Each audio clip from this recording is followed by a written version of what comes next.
G'day everyone, Granitor here again with a look at the new video that Total War brought out of the map of Total War Warhammer and a bit more of the Greenskins campaign, which so far looks unreal. The varying terrain and the map looks great.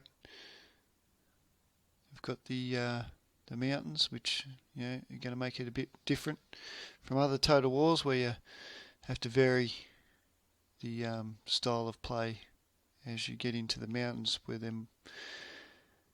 there's only one way through them. They're not open lands, so you have to be very careful of which way you're going through there, and if you can get trapped pretty quick and easy. The map is very big from what I've seen, so it's definitely worth it. And then they're going to expand the map as well, each DLC or whatever expansion they bring out. There's a lot of coastal land there as well on the left hand side. And as we can see, a little hint there, we can see a boat, so the ships, which is interesting. I thought they weren't going to do any ships, but whether it's to do with trading or not, I don't know, but we'll find out. But you can see there is a ship in the water, a dwarven ship by the looks of it.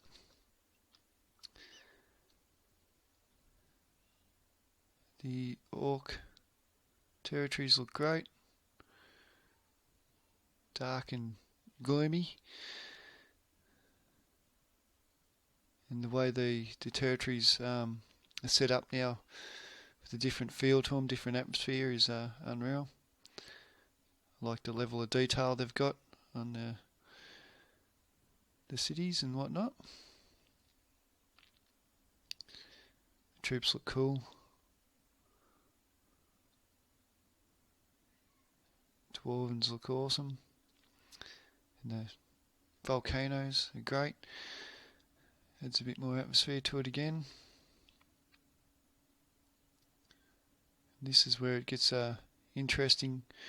We've got the single pathways through the mountains, like I was talking about. You can easily get trapped, so you have to plan your way through there easier. There's Thorgrim on his big chair, throne, or whatever you want to call it.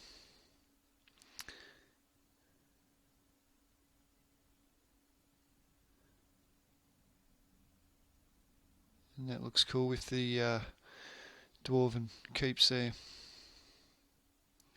Level of detail is awesome.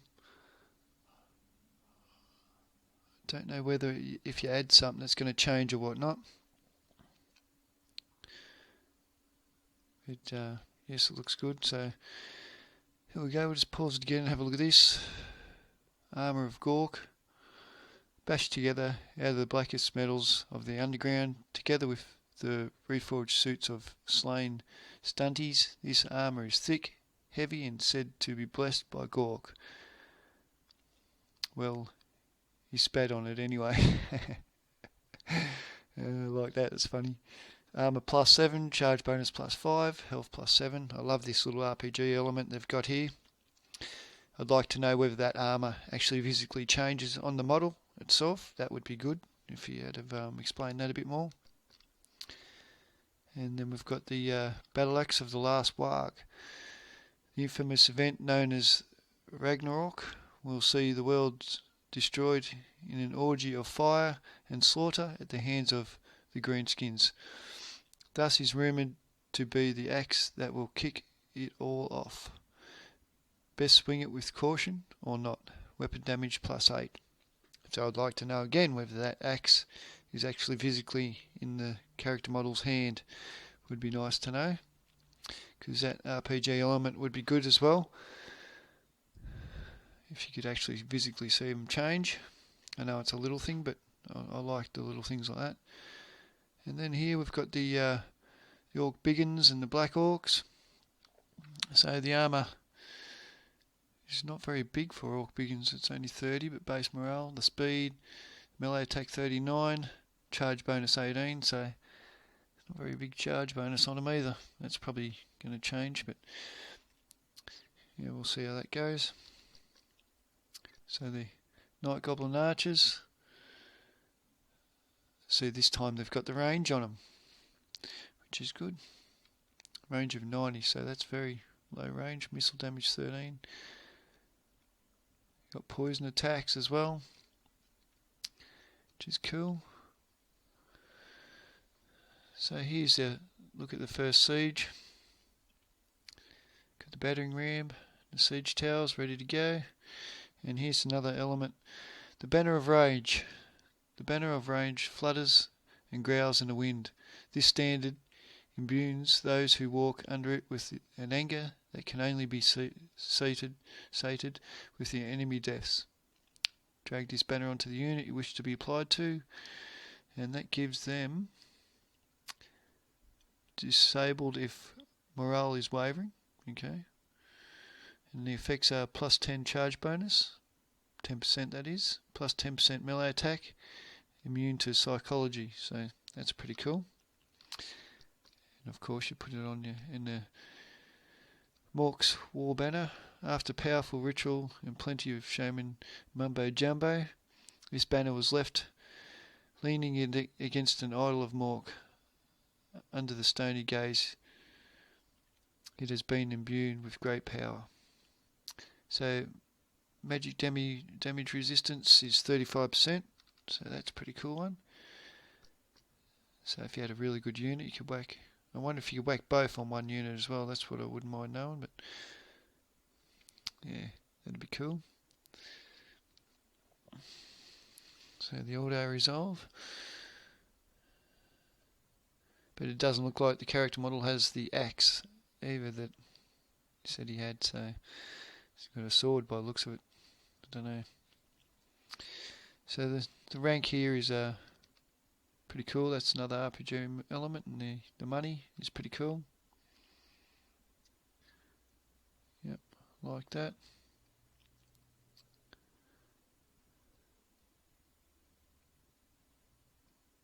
And it physically changes the keep to the orc style, which is awesome too. So I like the little changes they've done there, little ones, but like I said, I'd like to know the other little physical changes on the model. Just there we've got a skull etched into the walls, which looks pretty cool, all aesthetic kind of purposes, but looks good. And in the background we've got the dragon, the zombie dragon by the looks of it. That's a pretty cool looking character model.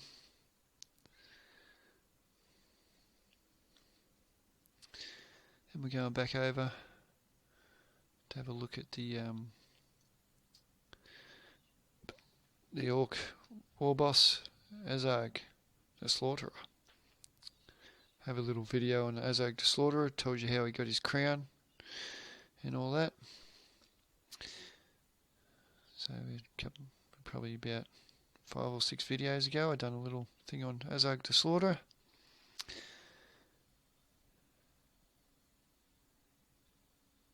So if you want to go back and watch that, you can.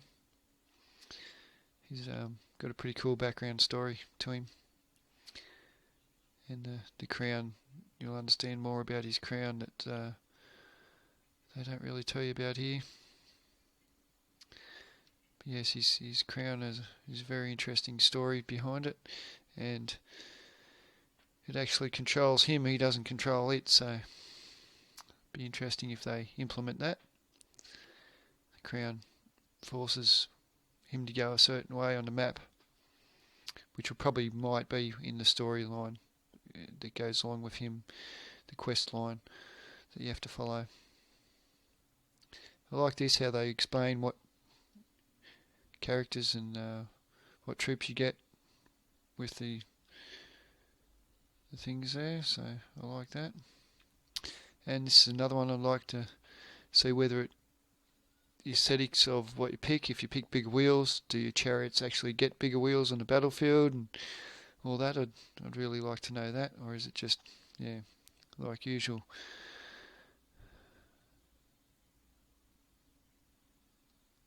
And the Goblin Doom Divers, yeah, that'd be cool. But I like how they got the chariots in here. they're going to be one powerful unit, I'd say. Again, good for the rear charges. And yeah, so here's Azag again. Have a closer look at him. The Crown of Sorcery. The Crown of Sorcery was found in the ruins of Totalhaedum, whatever, by Azag the Slaughterer. Its malign influence has helped the war boss carve a path of destruction throughout the Empire, for the crown whispers advice and grants the wearer with the power of death magic. It doesn't whisper advice, it tells him what to do. Forces him. So, yeah.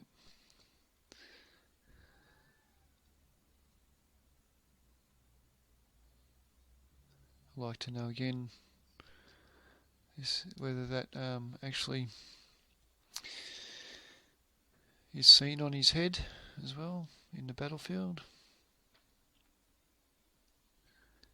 So you've got a lot of stats here. You've got your armour, your base morale. Melee attack's huge. Melee defense is small. That's kind of weird. Weapon damage is huge. So yeah, he's going to be one kick-ass unit. Going to be hard to bring down. Yeah, he's got battle effects there and campaign effects, which is all cool. And then all these cool little extra things you can put on him.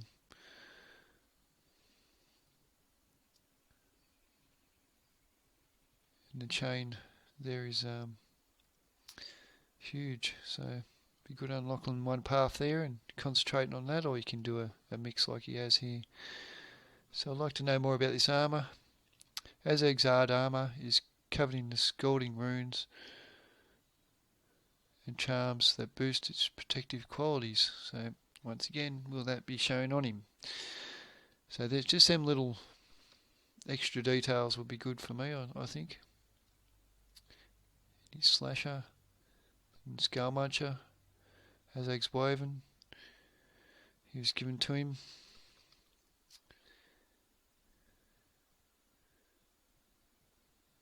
Yeah. So that's pretty cool. Skull muncher.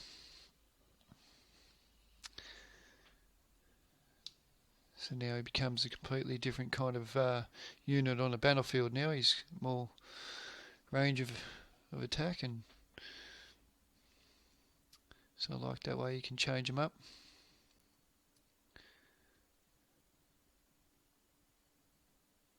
I myself would like him on the ground, or leading the charge from the front. So once again you get the loot gained up there, and I'd say next to that is the cost of your troops and that, the minus 6,000. Level system is cool.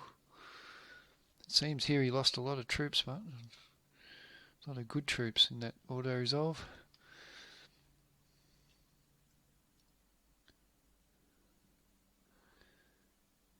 So once again the terrain looks awesome here, and it's just unbelievable the way they've done it. I really like it. The feel of the map in different areas is unbelievable again. A lot of atmosphere and RPG element to the game. And we got Clubber, Spitebacker, trapped in between two units. Like I said, you got to choose your way carefully, but then they've implemented this little thing that they can do, but I'd say you wouldn't be able to do it for the Empire troops. Maybe the dwarves, I think you might be able to do it, but if you're the Empire, you've got to choose your way very carefully through these mountains so you don't get caught in between two units like that. Otherwise it's good night, Irene. So that there is cool, but as you said, you can get ambushed doing that, so there is a percentage of risk involved.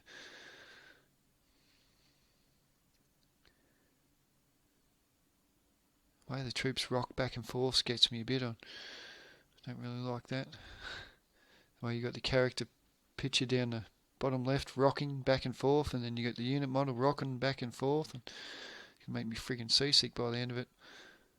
Yeah, as you can see there, rocking back and forth. Like, I'd have to make them friggin' rocking back and forth. Can't they just, do something different? So you got the fightiness, quarrelsome at the moment. Change per turn -1, animosity -1. At the current rate of decline, this army will rebel in 6 turns. Start doing damage to itself, or just totally rebel. So yep, there is things you can do about that, which is cool. But it also makes the Greenskins the type of faction where you have to go out and fight. You can't just sit back. Well, you can, I suppose, when you do this, but yeah. So it kind of, I don't know how that works. You can just do this, so it doesn't force you to go out and fight, does it? So I don't even know why they've got it in there. It's kind of nullified by this little skill here. Anyway, I'm sure they'll explain that more, or yeah, someone came in the comments explain it a bit more. So I'm a bit confused by it because they've got that there, but then you can just hit that skill and it fixes all the quarrelsome and shit. Don't know. So I like this, how you can recruit from global, from anywhere on the campaign map, which is pretty cool. Then you've got down there,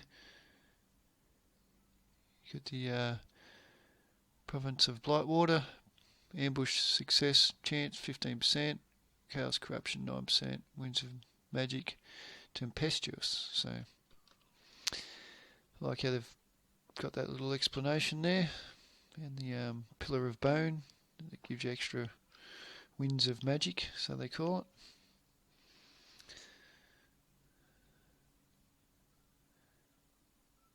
You've got an empire troop there. Character model looks pretty cool.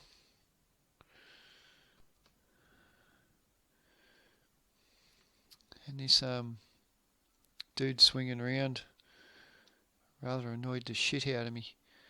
It was just like I wanted to shut him up. So yeah, I doubt I'll be doing that skill much.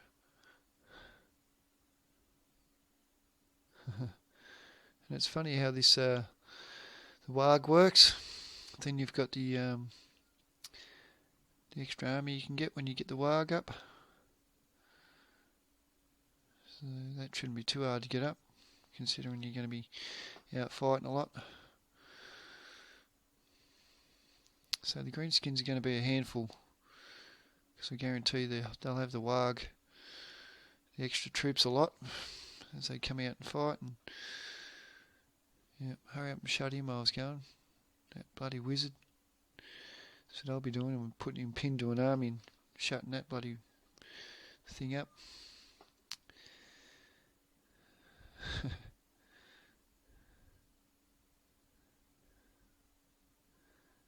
And you can do the scouting for him. So scouting, this action cannot fail, increases the chance of post-battle magic item drops for the parent army by 11%.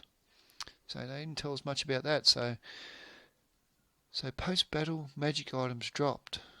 So you can get randomised magic battle items by 11%. So positive outcome 100%, negative outcome blah blah 0%. So yes, that's pretty cool, attaching him to get magic items after the battle. So you can get a lot of magic items by the sound of it, different ones. And he's doing his quest line. You can see the quest icon in the back is the blue one.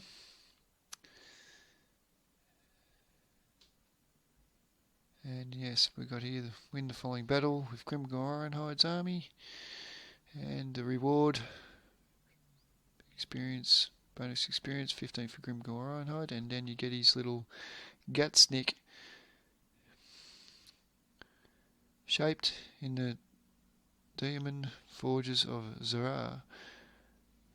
Nagrond, Grimgor's mighty axe, Gutsnick, has never grown dull despite its continuous use. So The effects are plus 6 melee damage base and plus 12 melee damage armor piercing. Duration 20 seconds on self, so you must be able to just press it. So we can see there that's not going to be shown on the character model. That's just one you press, and it yeah, it's a bit weird. But yeah, 20 seconds of him having them plus 6 bonus and plus 12 bonus. So the enemy forces here, you have the warrior priest, celestial wizards, great swords. The character model cards look great. Very self-explanatory there. You can see the difference between them.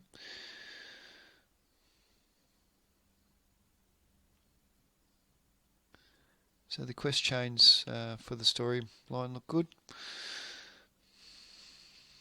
Right there, the lands change again. You've got all bright and trees are healthy. Looks cool. And you've got, I'd say that's Carl Franz. Got his griffin. Deathclaw.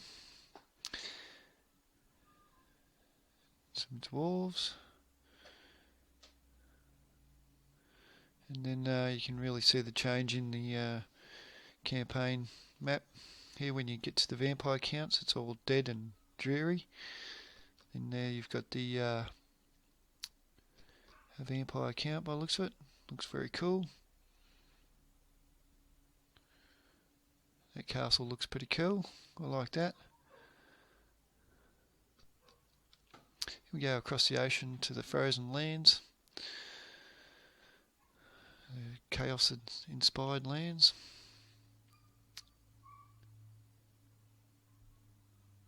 So that looks very cool. How it changes to snow and the pack ice, and yep. So you will get I'd say you'll get attrition from the snow. So that'll be hard to manage your troops over this area. But yet again, it's very cool looking terrain for your mountainous area. Thanks for watching.